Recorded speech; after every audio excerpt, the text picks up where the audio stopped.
Lately, we've been talking about cars that we've recently reviewed that aim to disrupt the market. Now, however hostile or volatile that may sound, it's actually a pretty good thing because for the dealer partners, they're all about giving the best performance and the best features for the best price. While you and I are sitting at home just thinking, Aber, show me what you got, which is actually a great thing.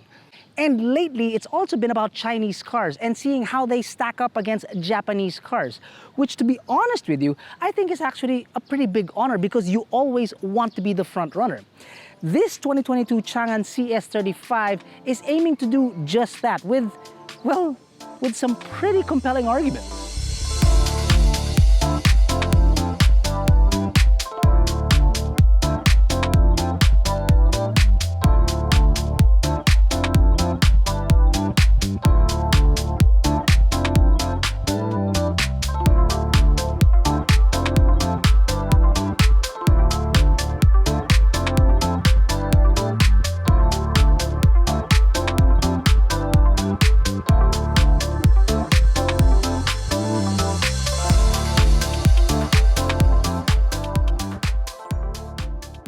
Do you need help purchasing your car insurance? Head on over to AutoDeal.com.ph/car-insurance. Here, you can compare prices and customize your insurance coverage from many of the Philippines' top providers. When you've selected the insurance that's best for you, simply fill out the application and complete the transaction with ease through Visa, MasterCard, GCash, GrabPay, or PayPal, and receive your policy within the next business day. Get the best deal on insurance with AutoDeal. Now, if you were to look at the front clip of other Chinese brands that are available in the Philippines, like Geely or GAC, you'll understand that they want to make an immediate statement with a large grille, sleek headlamps, with apparent European styling. The Changan, you'd think, is none different, but you'd be wrong. You've got a large contrasting grille, yes. You've got skinny lights that look like it will cut through the wind, yes. And then some accents found down below, yes too, with fog lamps found on either side. And you'd think that'd be it. Not quite. Gimmick or not, there's actually a light that stretches the entire face of the automobile. Chinese or not, I think it looks damn good. The red accent up front actually has company down the side in the form of roof rails up on top. You got repeaters on the side mirror, a lot of cladding above the wheels, and of course, the red accent found down below, which looks great against this wolf color that they call. I quite like that. And then there's also the fact that by the C-pillar, this area is blacked out, which gives it a floating roof line. It's quite sporty, actually, if you're looking at it from the side. You've also got disc brakes all around, 18s with 45 series tires, and an expected amount of ground clearance on a subcompact SUV. You know, I don't know if you can tell, but it's not exactly a very large automobile. It's only about 14 feet long, 6 feet wide, and about 5 feet 5 inches tall. To simplify it, it's roughly the same dimensions as a GT Coolray. In fact, the wheelbase of this car is exactly the same as a GT Coolray. How about that? Then when you get to the rear, you realize that it's a very good complement to the front because, well, look at the shape. It's very, very good looking. It's got some Porsche, Audi/Lambo feel to it. It's very well thought out.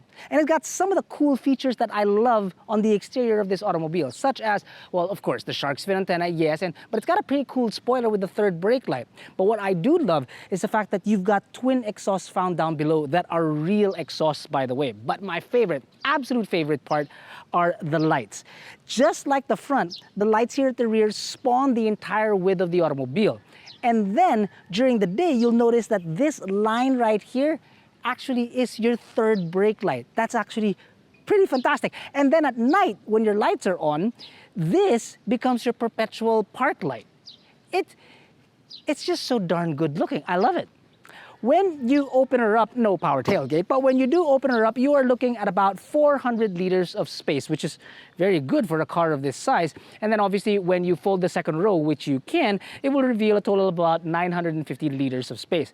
What I do love about the rear also is the fact that when you lift this cover up, you'll find your tools here underneath, but also a perfect storage area and a locking mechanism for your tonneau that is available for the higher end models. And that I've never seen before in any automobile, and I think that's a really, really cool feature. Not just against the cool ray, but if space is what you're also looking for, try our online comparo at AutoDeal.com.ph and pit the CS35 against the likes of the MG ZST, Kia Stonic, and perhaps even the Chevrolet Tracker to find the most generous boot space from your picks. When you pop the hood, you will find a 1.4-liter four-cylinder, not three-cylinder, but four-cylinder gasoline engine that is turbocharged, mated to a 7-speed DCT that produces a total of 158 horses and 260 newton-meters of torque. Now, if those figures sound familiar, again, it's with the cool ray. Now, on paper, it sounds really, really good. It's just that it happens to also be mated to a 7-speed DCT. Now, it's that DCT that kind of gets to me. It's actually one of two things, which we'll touch on the DCT a little bit later. The second thing is, well, you've seen the exterior of the automobile, right? You've seen the side, you've seen the rear, you've seen the color. To be honest with you, it actually looks darn great. With the red accents out on the side, I think it's a winner. It's inside that got me going, allow me to show you. It's the color scheme. It sure is red in here, isn't it? Whereas the outside is predominantly black with red accents, it seems like it's black and red. And I think, honestly, I do believe that the red is a little bit of an overkill. I wish they mimic the outside with more black and just red accents to keep it just as sexy as possible. Nonetheless, the seats are pretty comfortable. They're not overly comfortable, and the bolsterings are actually pretty fat, so flat, not fat. So getting in and out of the automobile is actually quite easy. The toys back here include a share of the panoramic sunroof, which is good. The bad part is that you don't share in anything else. For instance, there is only one air vent found down in the center, which could be a problem if you have more than one people back here, which, trust me, I've already had a problem with. And then second is that there's only one USB charging port, which again could be a problem when there are people back here, especially children. When they start screaming, "Dad, Antonio did this! Dad, Alessandra did this! Don't make me go back there! I will cancel ice cream for it!" Sorry, it was a very long day. At least you do have two cup holders found in the center armrest and then bottle holders on either door. But really, that's not much else to talk about in the rear apart from the speakers on the other door. The greatest thing about this automobile is definitely not here. It's up front, and that you really have got to see. Here is where it gets interesting. See, I will admit that we don't review a lot of European cars. And if we did, then this would definitely look familiar in the form of, let's say, an Audi and a BMW. But as it is, I've become somewhat spoiled and accustomed to seeing screens like this as standard in a Chinese car.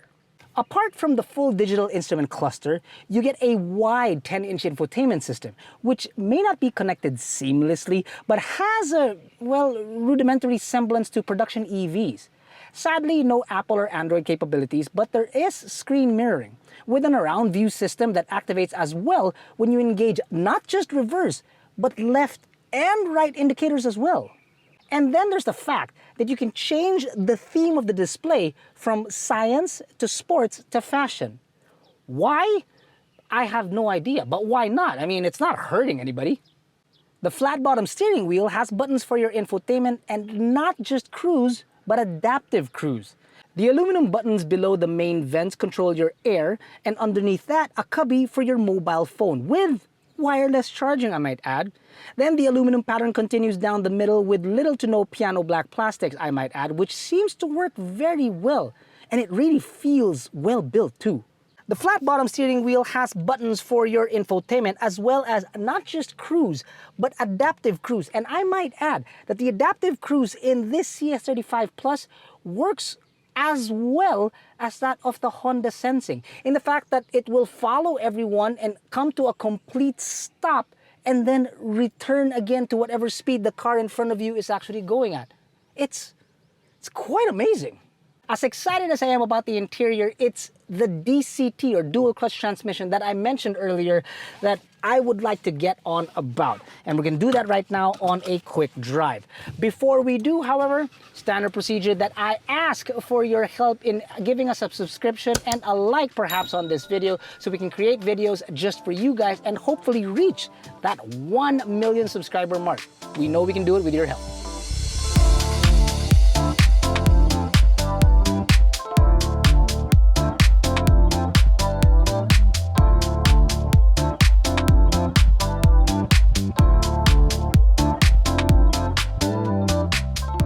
Much like a student driver behind the throttle for the first time, the DCT is on, and it's always very on. The torque kicks in at a very low rev actually, and you really feel it.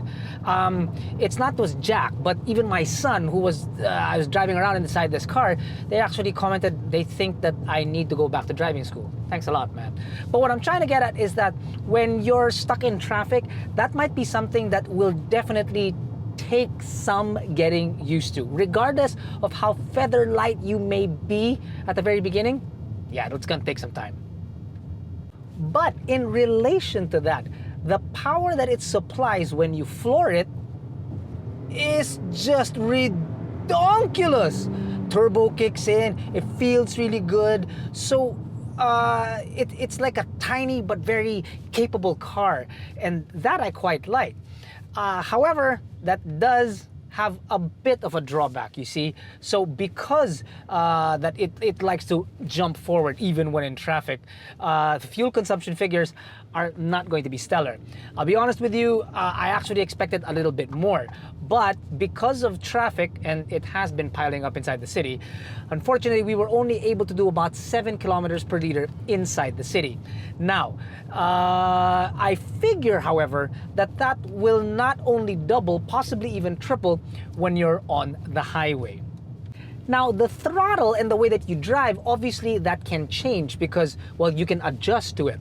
What you can't really adjust is like the NVH inside an automobile. It's not as if you can put, you know, the children's flooring inside a car to make it as quiet as possible. Luckily though, inside the Changan CS35 Plus, the NVH is actually pretty darn good. Cabin isolation is good. You don't hear the road even though you are rolling on 18s with 45 series tires, not just 50 or 55s, 45 series tires. And I'm going on roads that aren't really the smoothest things on the planet. There I go saying it again. But truthfully, it's actually quite quiet in here, to be honest with you. And it's also not as if that they're rolling on tires that nobody knows what the tire brand is. These 45s are GTs. But okay, not everything is all peachy and rosy inside the automobile. For instance, I find that the driving position takes a little bit of getting used to because, well, you do have a power seat that will move you forward and back, yes, but the rest is manual. This is manual and moving up and down is manual, which, okay, it's not really an issue. My issue is that the steering wheel, although telescopic, it doesn't actually come out of the dash as much as I'd want it to. So it's not like a Honda where it actually really does stick out. So even when I find my comfortable seating position for my legs, and yeah, I know I see a short joke coming out somewhere out there, but my hands feel just a little bit stretched out. Obviously, I can change that if I move a little bit closer, but then my legs are kind of popping in a little bit. There's that, but at the very least, there is something that will compensate for the steering wheel because you can actually change the steering power mode of the car from standard to comfortable to sport. Not comfortable. Truthfully, it may sound like I'm nitpicking at the automobile, but in actuality, I'm not. I'm actually showing you the things that you can accomplish inside this automobile rather than the things that you can't. And the reason for that is because I'm pleasantly surprised that with all of these features included, it's the price that really gets me.